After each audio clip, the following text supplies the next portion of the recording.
चलिए देखिए अगला question, question number 11। On comparing the ratios a1 upon a2, b1 upon b2 and c1 upon c2, find out whether the following pair of linear equations are the consistent or inconsistent।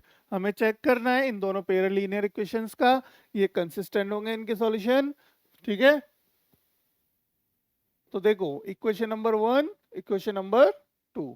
अब check करने के लिए हमें consistent और inconsistent check करने के लिए क्या करना होता है, सिर्फ रेशियोज को आपस में कंपेयर करना है कि ये बराबर आएंगे कि नहीं इनके रेशियोज।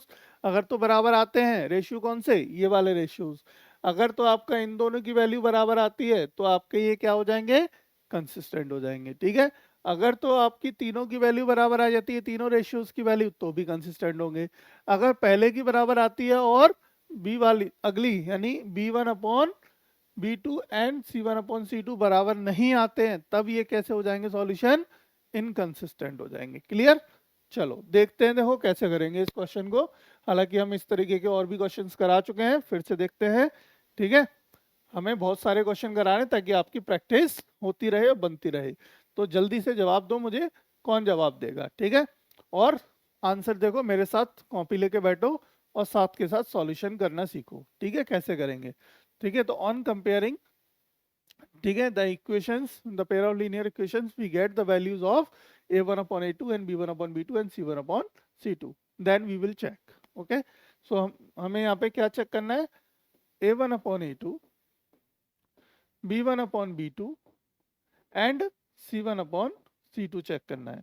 तो a1 की वैल्यू क्या होगी बेटा, यहाँ पे a1 की वैल्यू हमारी ये रही। ठीक है, क्या है, 3/2 है, अपॉन a2 की वैल्यू क्या है, 9 है। ठीक है, क्लियर है, साफ साफ दिख रहा है। अब b1 की वैल्यू क्या है, यहाँ पे देखो 5/3 है, अपॉन, और यहाँ पे क्या है, 10 है। किसका है ये वैल्यू, माइनस की है, माइनस का 10 दिख रहा है ना, वैल्यू माइनस की है वहां पे 10।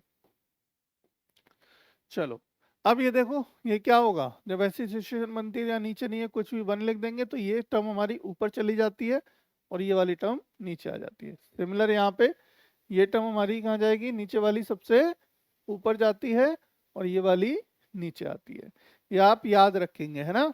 याद करने के लिए देखो मैं लिख देता हूँ ए अपॉन बी, अगर ऐसा कभी भी कंडीशन बने, ठीक है, और सी अपॉन डी, तो आपका d जाएगा a के पास, b आएगा c के पास, तो a इंटू डी हो जाएगा और b इंटू सी हो जाएगा। ये बात आप याद रखेंगे। ठीक है बच्चों, बहुत सारे बच्चे इसमें गलती कर देते हैं कई बारी।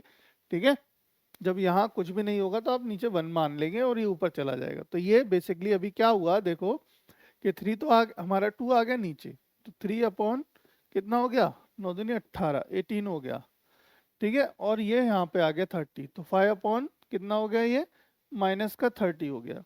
क्या ये दोनों आपस में बराबर हैं, बताओ, देख लेते हैं। पहले तो इनको कटता है तो काटेंगे, देखो 3 1 जा 3, 3 6 जा 18, 5 1 जा 5, 5 6 जा 30। ठीक है, 1/6 एंड 1/6, बट यहाँ तो 1/6 आया, बट यहाँ पे माइनस का 1/6 आया है। ठीक है, किसका है, माइनस का 1/6 आया है, जो कि बराबर नहीं है। क्या है भाई, तब ये तो बराबर नहीं है। जब ये दोनों बराबर नहीं होंगे तो क्या सिचुएशन बन गई, अब देखो हमारे पास क्या बन गया, जो since a1 upon a2 it not equal to b1 upon b2, not equal to का साइन ये होता है। ठीक है, ऐसे साइन लगा देंगे क्योंकि ये दोनों बराबर नहीं है। Therefore the pair of linear equation, the pair of linear equations are, ठीक है, क्या लिख देंगे, कंसिस्टेंट। कैसे हो जाएगा, कंसिस्टेंट हो जाएगा, क्योंकि ये कंडीशन किसकी है, हमारी कंसिस्टेंट की कंडीशन है। क्लियर, कैसे हो जाएंगे हमारे, लेना सॉल्यूशन क्या बनेगा, कंसिस्टेंट। तो ऑप्शन नंबर ए आपका राइट आंसर होगा। ठीक है बच्चों, क्लियर है, समझ में आया, देखो एक बार नोट डाउन करो इसको। ठीक है,